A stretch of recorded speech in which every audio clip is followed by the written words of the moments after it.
Is photography not as fun as it used to be for you? I'm going to talk about burnout on today's episode of Ask David Bergman. Hey there everybody, welcome back. Here I am, as always, answering your photography questions right here on Adorama TV. Today's question comes from Scott B, and he wants to know, I think I'm burned out on photography. It used to be so much fun, but now it varies between boring and overwhelming. Any suggestions on what I can do about it? Oh man, Scott, thanks so much for sending that in. Burnout, it's a real thing, and it can happen to anyone in any profession. But creative fields like photography have an extra challenge in that there really isn't a roadmap on how to have a career doing this.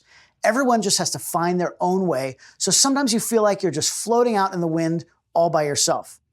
Now, before you can prevent burnout, you have to recognize it. It usually doesn't hit all at once, and it tends to creep in slowly. You might feel uninspired, or you just might find yourself dreading shoots that used to excite you. Maybe it seems like you're always playing catch up on editing and emails, or you feel like you're never fully off the clock.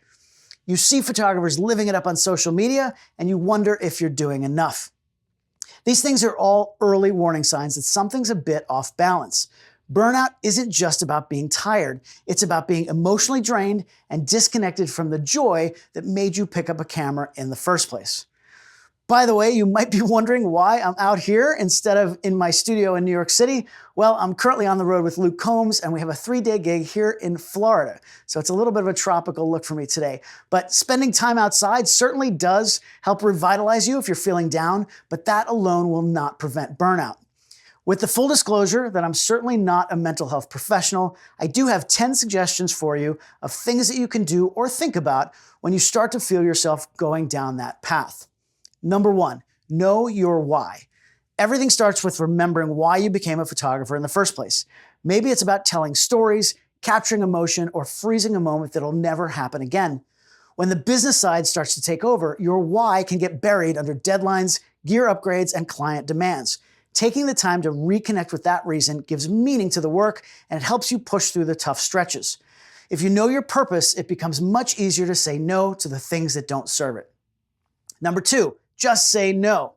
Sometimes I think us photographers are trained to say yes to everything. When a client asks if you can do something you've never done before, what's the answer? Of course, it's always yes. But here's the thing, it's okay to turn work down that doesn't fit your goals. Some clients are just not worth it if they're going to drain your energy. If you're early in your career, I understand. I know it's hard to turn down jobs, but even just setting small limits can help protect your energy. Every time you say no to something that's not right for you, you're saying yes to your sanity and your creative focus. You'll be more productive on the jobs that you do take, and the quality of your photos might actually improve because you're not stretched too thin. Number 3, unplug. The phone. This little device that keeps us connected to the world and is always with us. I know it's hard, but sometimes you just need to put it away. I'm not suggesting you take an entire month off, although some people have chosen to do that, but maybe you just don't check your email first thing in the morning or answer messages when you're trying to relax. At minimum, just pick a time each night when you stop working and step away from the phone. Social media is great for inspiration and sometimes for work, but it also can make you feel like you're falling behind. Give yourself permission to disconnect. You might find that you come back more refreshed and creative than ever. Number 4, set expectations.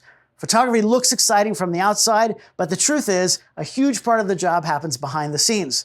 There's culling, editing, client communications, and all the boring admin work that nobody sees.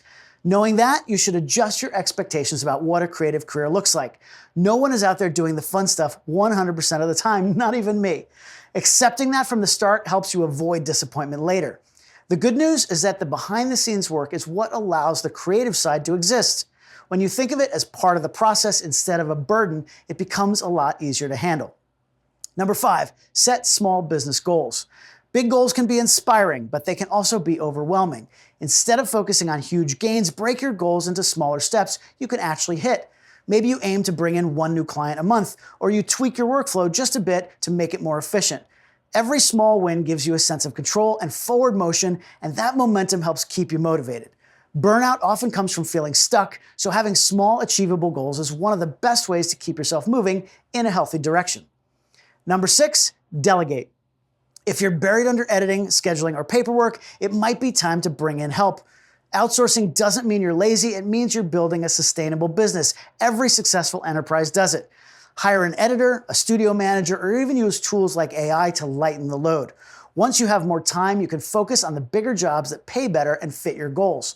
Working smarter instead of harder allows you to earn more and stress less, which goes a long way to preventing burnout. Number 7, personal projects. Client work keeps the lights on, but personal projects keep the spark alive. Set aside time for shoots that are just for you with no deadlines and no pressure. That also allows you to try out a new style, shoot a completely different subject, or use some new photo gear that you've never tried. Shooting like this can remind you why photography is fun, and sometimes projects you should just do for yourself are the ones that have the most meaning. Number 8, don't balance, integrate. People often talk about work-life balance, but I think integration is more realistic. Some weeks you'll be slammed with back-to-back shoots, and other times you can take a breather. The goal is not to divide everything evenly every single day. That's impossible. You just need to make sure that your work life and your personal life complement each other instead of competing. When you integrate them intentionally, both sides benefit, and you're less likely to feel like you are always failing at one or the other. Number 9, connect. Photography can feel isolating, especially if you work solo most of the time. Surrounding yourself with other photographers helps you realize that everyone faces the same challenges. Talk shop, trade ideas, or even second shoot for a friend to see how they work. Being part of a community gives you support, inspiration, and accountability. Plus, sometimes you just need someone who understands the weird problems only us photographers deal with. And number 10, social time. You can't live on photography alone. Spending time with friends outside of the industry helps you recharge in ways that have nothing to do with cameras or clients. Go to dinner, take a weekend trip, or just spend a quiet day hanging out. True downtime with friends and family isn't wasted time. It's what keeps your creativity alive. Some of your best ideas come when you're relaxed and not thinking about work. Giving yourself that space is one of the healthiest things you can do for your photography and your life. So those are some of my suggestions to prevent burnout, and if you can incorporate even just a few of those into your life, you'll probably be better off in the long run. Now, if you're already feeling burned out, the first step is to stop and just give yourself permission to take a rest. Take a real break without any guilt. Maybe that means turning down work for a week or leaving the camera at home on a trip.